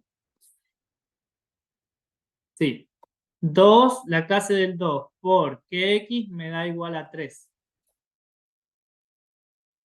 Vamos a la tablita del producto y tengo 2, me tiene que dar 3, 4. 4. ¿No? Entonces el X va a ser 4. En este caso nos dio uno solo. O sea que este X que estamos buscando es igual a la clase del 4. Pero en realidad, fíjense que estoy encontrando una solución que dentro, ¿cuántos numeritos tengo? Si yo tengo que dar la clase del 4, habíamos visto que son los i pertenecientes a z, tal que estamos en Z5, entonces ese i va a ser igual a 5 por k más 4. Y k pertenece a z.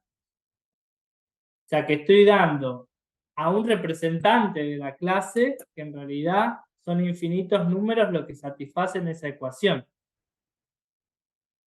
¿Sí? Más. Por eso es que acá nos dice, si X es una solución, de el producto A por X congruente con B módulo N, entonces X más K por N, que es esto que estuvimos escribiendo acá, también es solución. Como son infinitas las soluciones, porque habíamos visto que las clases tienen infinitos elementos, nosotros vamos a tomar como resultado de estas ecuaciones solo aquellos que vayan desde 0 hasta n, sin incluirlo. Y las llamaremos soluciones principales. Por eso acá vamos a marcar que va a ser 4, la solución principal.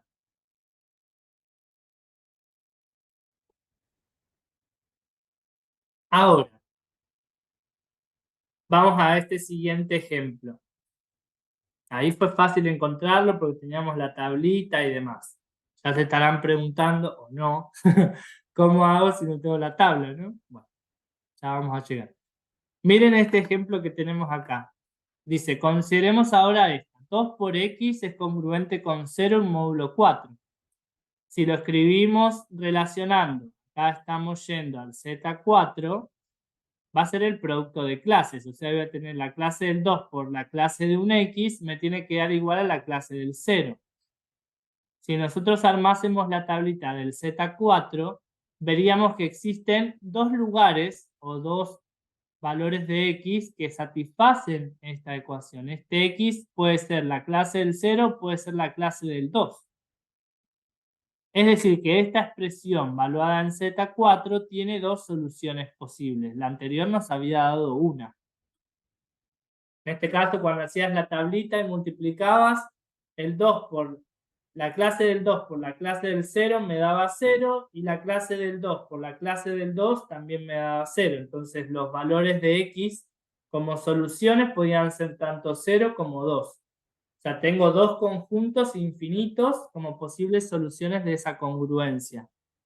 Como dábamos soluciones principales, solo tomábamos a esos representantes de clase, en este caso al 0 y al 2. Entonces, como vemos estas ecuaciones en congruencia, al igual que cuando trabajamos ecuaciones, ¿sí? Aquel ingreso, por ejemplo, podíamos tener una, más de una, o ninguna solución en Zn. Si entonces nosotros vamos a tener que evaluar de qué forma podemos dar indicio de ese comportamiento, de que nos dé una solución más de una o ninguna. Por eso es que cada vez que nosotros trabajemos con ecuaciones de congruencia va a haber una condición suficiente pero no necesaria, ¿no? Entonces partimos de esta base para aquellas ecuaciones en congruencia que tengan solución. O sea, me va a decir, che, tu ecuación de congruencia ¿tiene solución? Sí, solo sí, pasa lo siguiente. Si yo tengo que A por X es congruente con B en módulo N, si el máximo común divisor entre A y N es igual a 1, o sea, entre A y N, entonces hay solución. ¿Sí? Pero es una solución.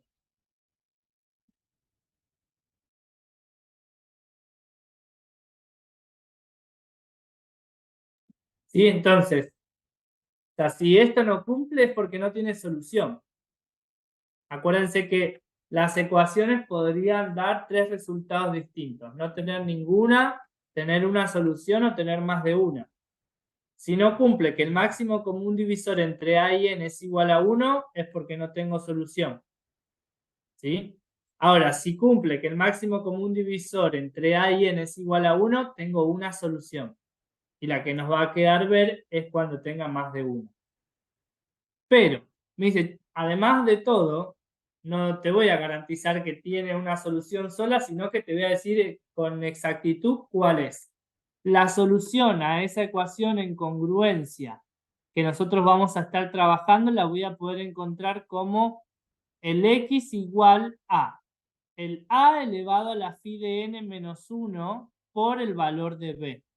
O sea, tu resultado, esto que veíamos acá, que x nos dio 4, ese 4 lo vas a poder encontrar utilizando esta formulita, diciendo, tengo a elevado a la phi de n menos 1 por el b.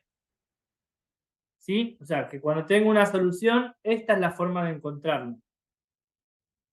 Eso es lo que voy a tener que utilizar. Entonces, veamos este ejemplo. Tengo la ecuación que me dice 15 por x es congruente con 6 en módulo 28. Lo primero que voy a verificar es si tiene solución. Para eso pensaba en el máximo común divisor entre 15 y 28. Si me daba igual a 1 es porque tiene solución. Y es una sola. ¿sí? Si no me da igual a 1 es porque no tiene solución. Ahora, yo lo que iba a hacer es, bueno, primero entender que estoy trabajando en el Z28. Y segundo, podría pensar también, bueno, que si 15 por X es congruente con 6 en módulo 28, teniendo en cuenta que tiene solución, yo ya sé que esta solución X va a ser igual a el A, que en nuestro caso el A es 15, a 15 elevado a la phi de 28 menos 1 por el B, que el B es 6. ¿Sí? Entonces, para poder decir quién es este X en particular, primero voy a tener que trabajar cuál es el phi de 28. El phi de 28, bueno, puedo pensar que al 28, ¿cómo lo puedo escribir en producto de primos? 2 por 2 por 7. O 2 al 2 cuadrado por por 2 7. por 7. O sea, voy a tener 2 al cuadrado por 7. Es decir que, vamos a escribirlo acá abajo. Es decir que si yo quiero calcular el phi de 28, este va a ser 28 por 1 menos 1 sobre el primer primo por 1 menos 1 sobre el segundo primo. O utilizar cualquier otro entre 7, bueno, y 4, también podría usar otra fórmula, ¿no? Pero, ¿cuánto les da todo esto?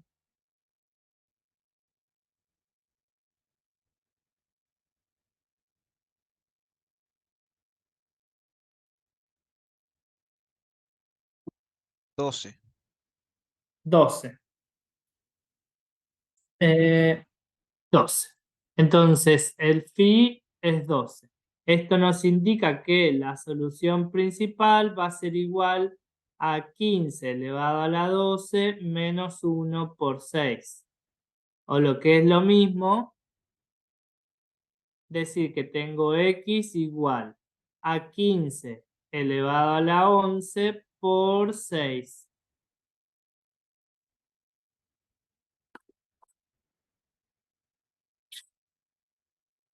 Ahora, ¿qué tengo que empezar a hacer? Empezar a trabajar estos números que siguen siendo grandes, este 15 a la 11.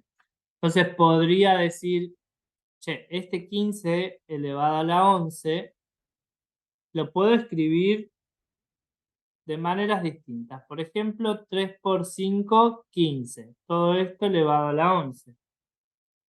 Que es lo mismo que tener 3 elevado a la 11 por 5 elevado a la 11. A estos numeritos sí quizás los puedo calcular con el resto posible. Entonces digo 3 a la 11. ¿A qué clase de restos pertenece en la división por 28? Estoy en Z28. Y el 5 a la 11, ¿a qué clase de restos pertenece en la división por 28?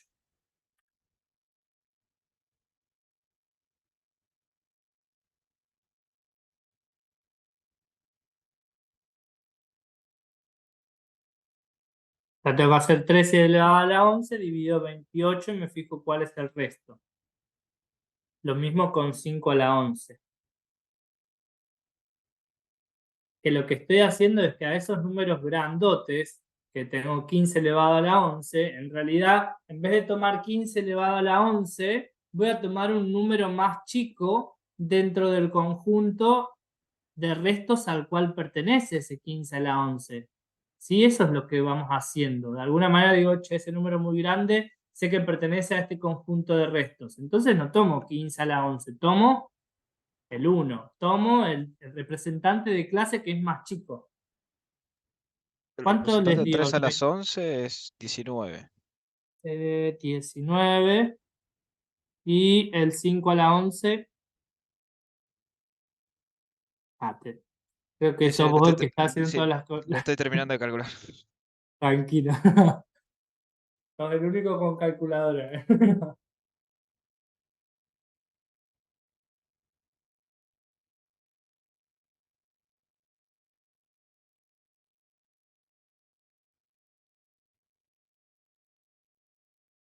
Después practiquen el resto, si no están haciendo las cuentas, porque en el parcial, o sea, está muy linda la fórmula y la explicación, y después en el parcial no saben cómo calcular ese resto.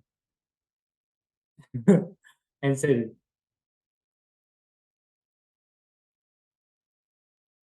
Y en esta unidad Y van a esa tener es que hacer. la clase del 17. la del Ok. 5.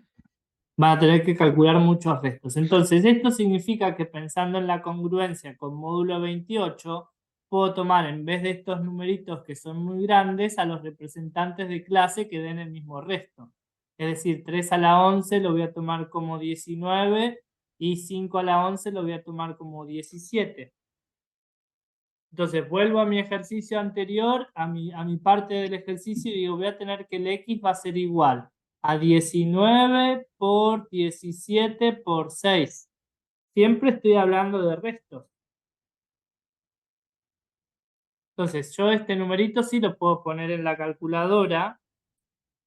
¿Y este numerito a qué resto pertenece en la división por 28?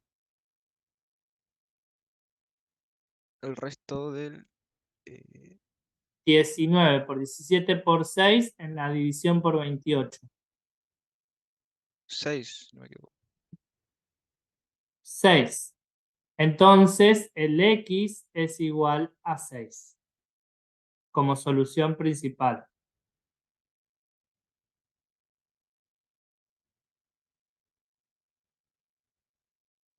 ¿Sí?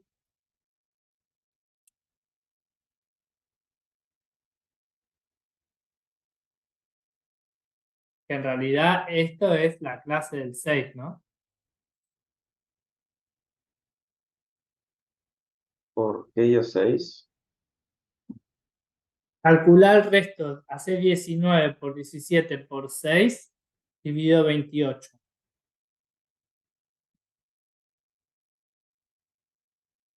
¿Cuál es el resto de esa división, de ese número por 28?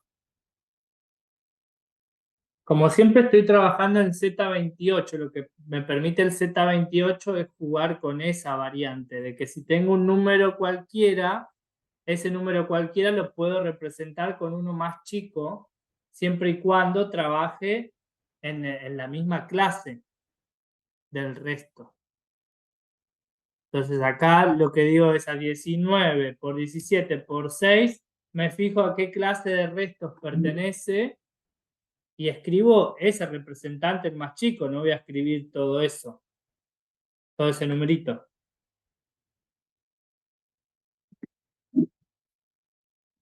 ¿Sí? ¿Te dio 6? Capaz que no Sí, es sí. 6. Sí, se me 6. Pero ese es como la dinámica que van a tener estas ecuaciones en congruencias, que digo, en vez de trabajar con todo este número tan grande, me fijo a qué clase pertenece. ¿A qué clase pertenece? Entonces, en vez de tomar todo este número, digo, che, toma el representante de la clase que tienen todos restos 6 en la división por 28 y lo coloco como solución principal. Entonces, de esa manera yo ya sé que el numerito que tengo que poner en X es 6. Bueno, por hoy vamos a sentar bases acá. Les pido que practiquen de la sección de práctica. Acá hay dos modelos de parciales que los dos tienen, fíjense, calcular la primera parte y la segunda no, el ejercicio 3, la primera parte y también 3A. Los 3A de los dos parciales lo pueden hacer y nos queda ver solamente, vimos, si no tiene solución, si tiene una sola y nos queda ver si tiene más de una. Pero van a tener que usar esto mismo. No, por eso, mucha información ya, ¿no? Así que vamos a sentar bases sobre esto. Bueno, hagan porfa lo que les dejé y avísenme si pueden ver los apuntes que me habían dicho que no la vez pasada y tratamos de gestionarlo, pero no sabía si eso cambió, así que por las dudas chequen si en el campus pueden verlo. Y nos vemos el próximo profe. lunes. Dale, profe, no. Nos vemos el próximo. Vale, Chao, profe, nos vemos. profe. Cuídese. Chao, Buena semana, gracias. profe.